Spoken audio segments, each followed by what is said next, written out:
Hello guys, welcome back to my YouTube channel. Tahu nggak sih guys, seni berkomunikasi dan bernegosiasi ternyata bisa loh digunakan dalam berbagai hal. Salah satunya adalah untuk melawan para penjahat yang coba mengacaukan kehidupan banyak orang. Strategi bermain dengan kata-kata, pikiran, dan waktu adalah kuncinya. Dan semuanya ini bisa kalian saksikan dalam film The Negotiation yang disutradarai oleh Jong Suk Lee yang rilis pada tahun 2018. Film ini penuh dengan strategi-strategi yang mendebarkan. Seperti apa alur cerita film The Negotiation ini, aku akan ceritain selengkapnya untuk kalian. Tapi sebelum aku mulai mereview, buat kalian penonton lama maupun penonton baru yang belum subscribe channel ini, tolong bantu subscribe channel ini ya, supaya aku bisa tambah semangat lagi untuk mereview film-film terbaik lainnya.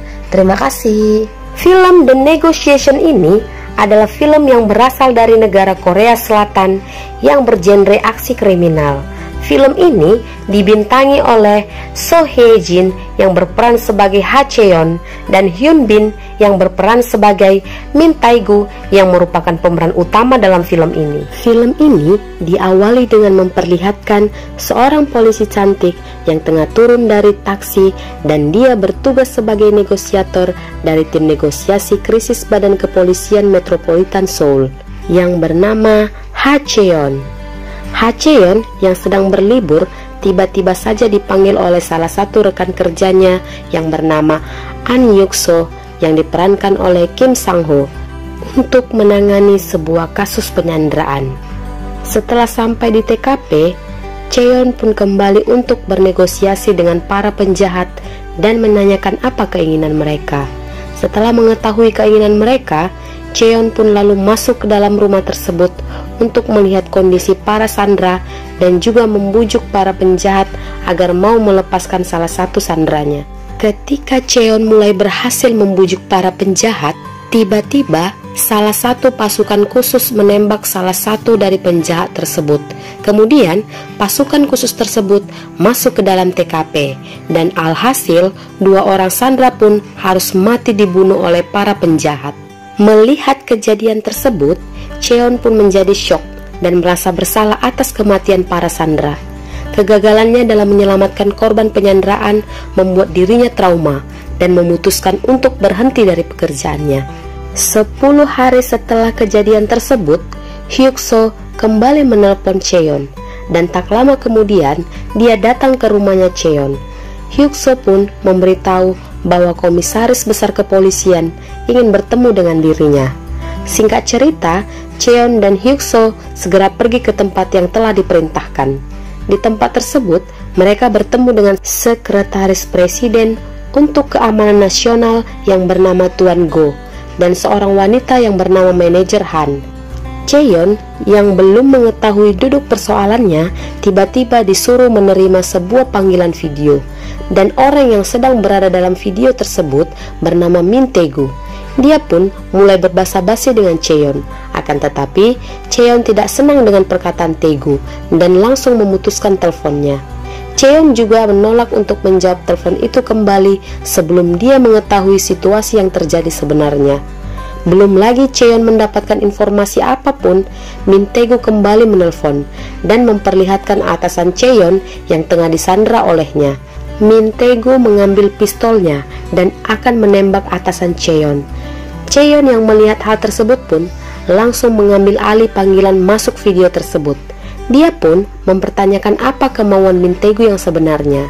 Min Tae-gu pun berkata, sebelum dirinya menjawab pertanyaan Cheon, Cheon harus berkata jujur kepadanya.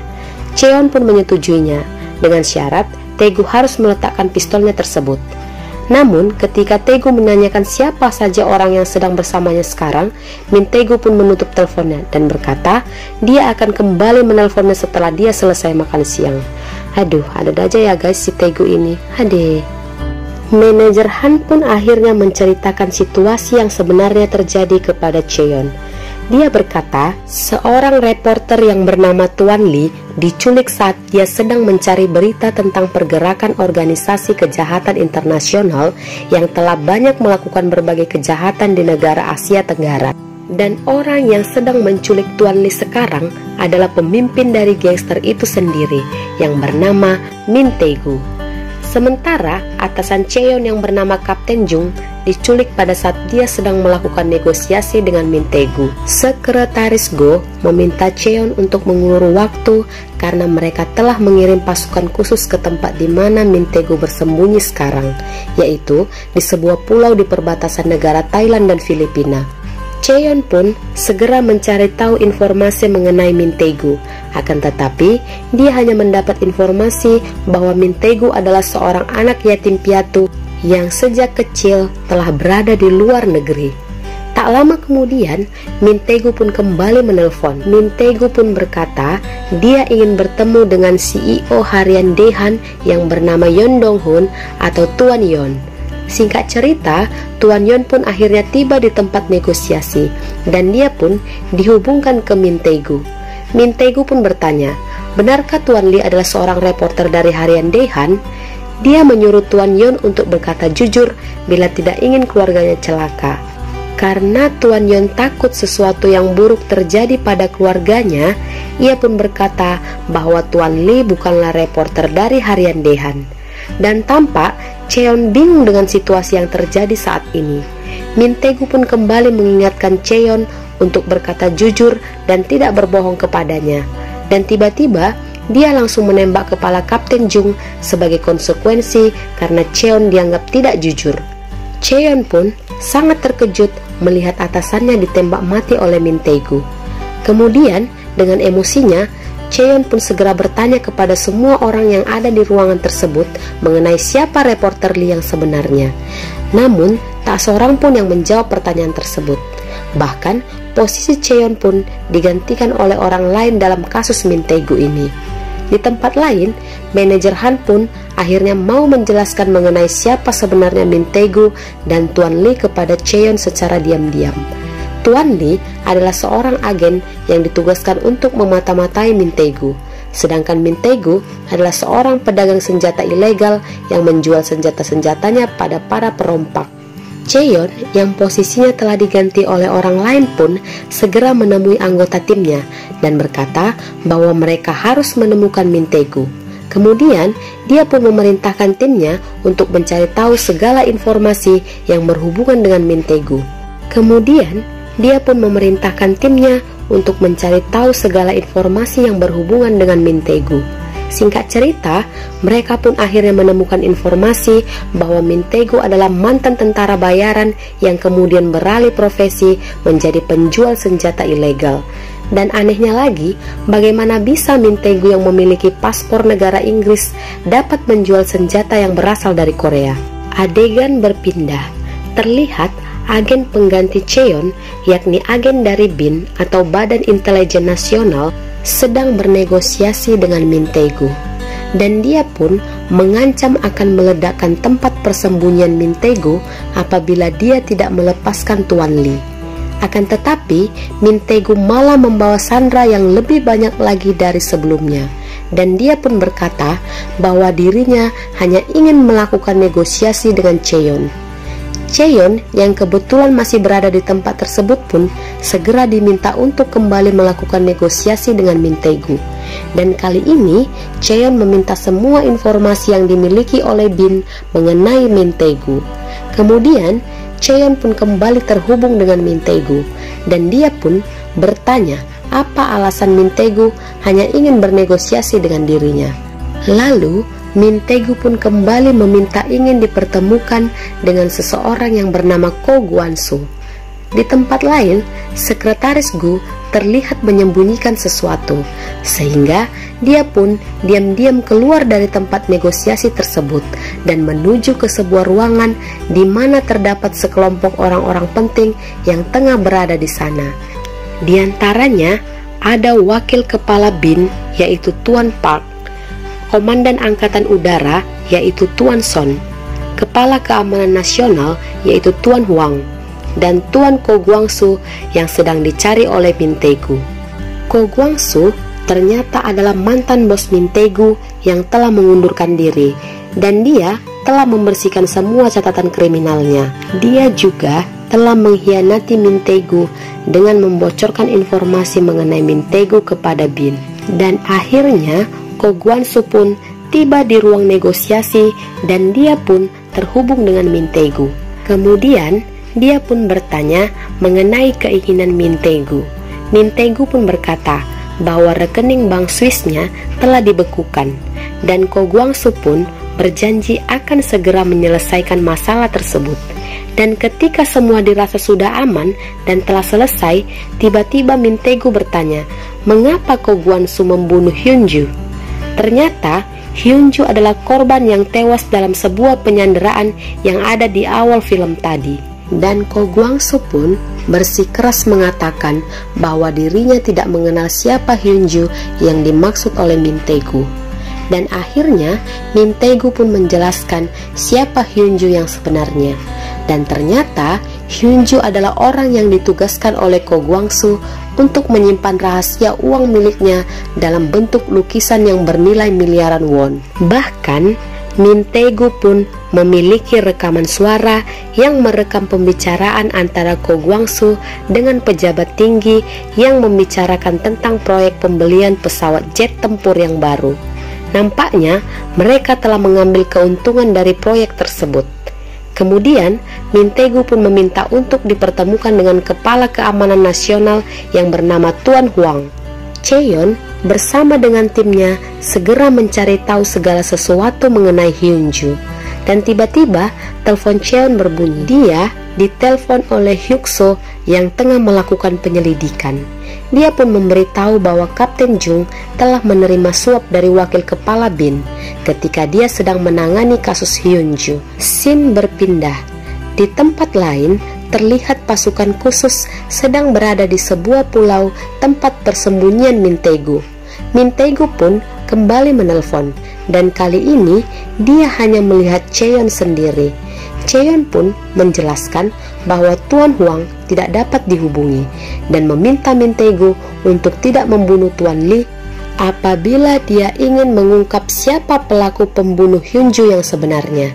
Dia pun meminta Min Tae-gu bekerja sama dengannya untuk mengungkap orang-orang yang telah menerima suap dan pencucian uang yang telah dilakukan oleh Ko Gwang-soo. Namun, tiba-tiba manajer Han mengetahui bahwa pembicaraan mereka sedang disiarkan secara langsung di internet, bahkan telah masuk dalam berita TV lokal. Cheon pun memberitahu kepada Min Tae-gu bahwa apabila dia berbohong, maka dia pun tidak akan bisa membantu Min Tae-gu. Min Tae-gu pun marah dan berkata bahwa dia pun tahu kalau dirinya telah dibohongi tentang Tuan Hwang yang tidak bisa dihubungi, dan dia pun langsung menembak kaki Tuan Lee. Kemudian Min Tae-gu menyeret Tuan Lee ke depan kamera sambil memanggil Tuan Hwang untuk segera muncul.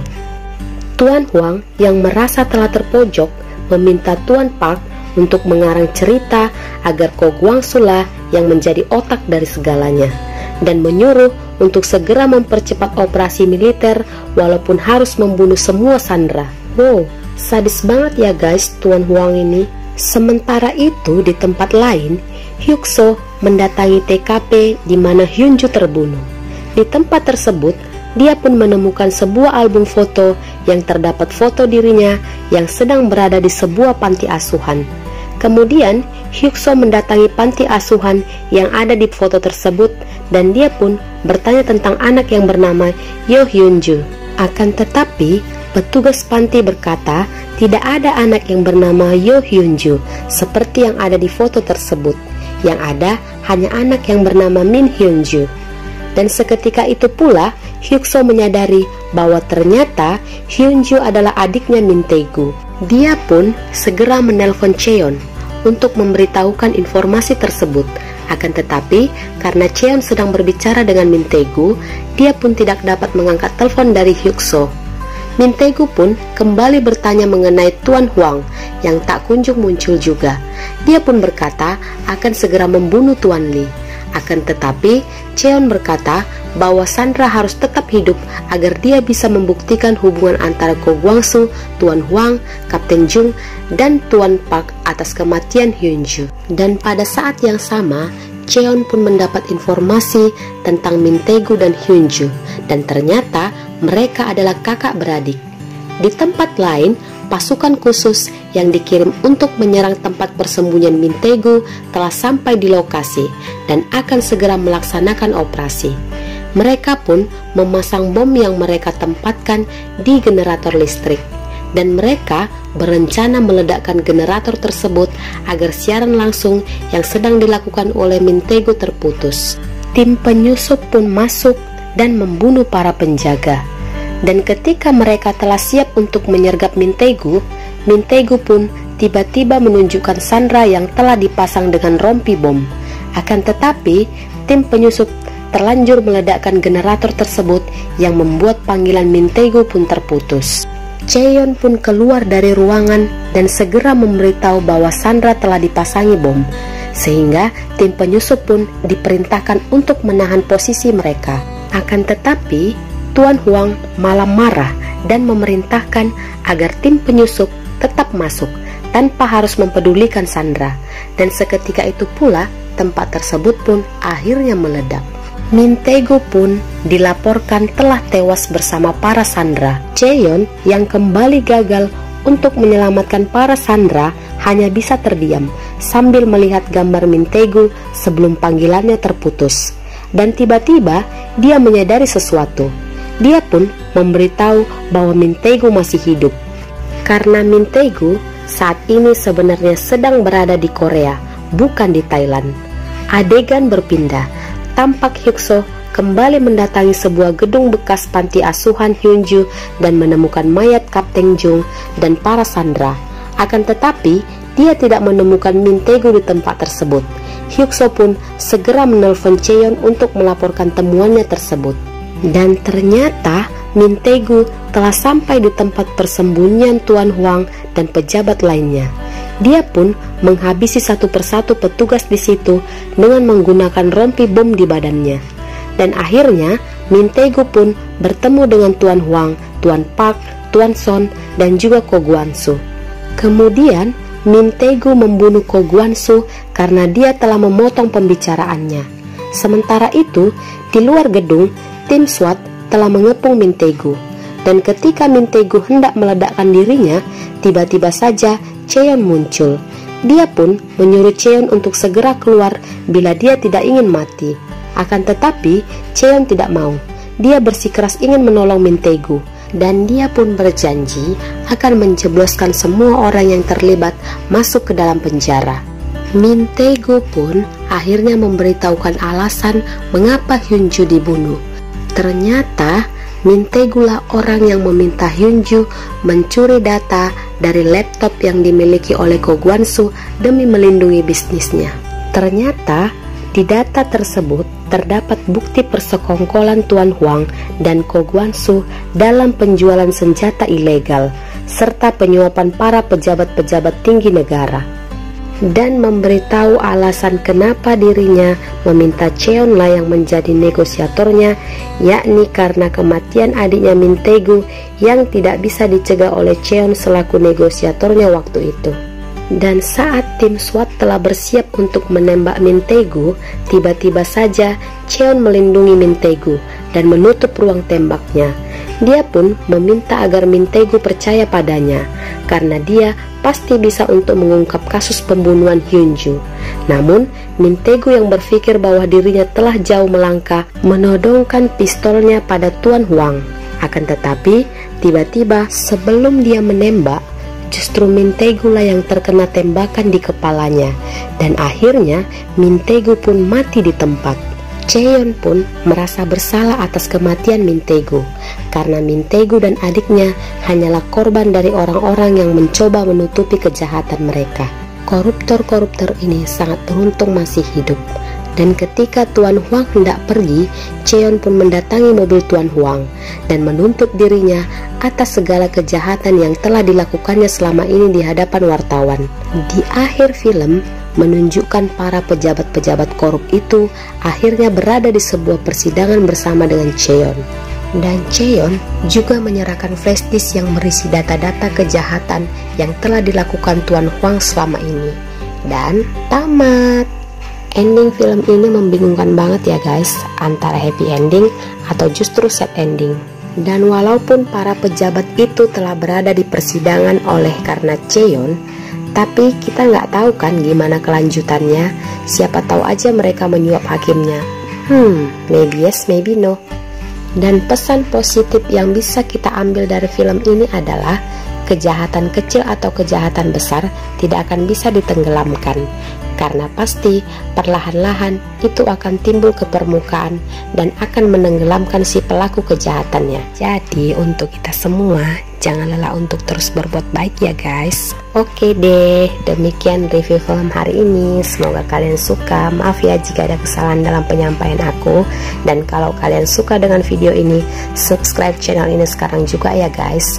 See you at next my video. Bye bye.